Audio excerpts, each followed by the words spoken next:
بل یو کابل مولا مدرسې ته روانه ماته چې مولانا صاحب مولانا صاحب خبره وره مال پارام کې نه نا وخت دی مدرسې ته زما ویل خبره خو وره مال څه چل دی ویلې ولې رانه منډې وې مال تا غوره د اجړا جنازه کړې ده ویل نو ما څنګه جنازه کړې ده ځان خو پوهېوه که نه ځان نه دي ویل هند جوړ کړی دی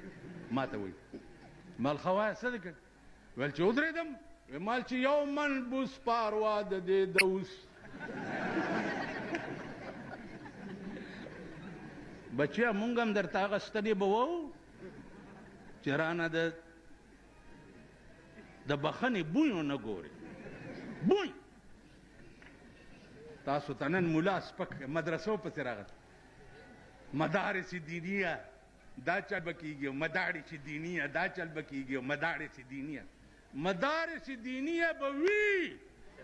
د دې حفاظت به الله داسې کوي لکه الله چې د کعبې حفاظت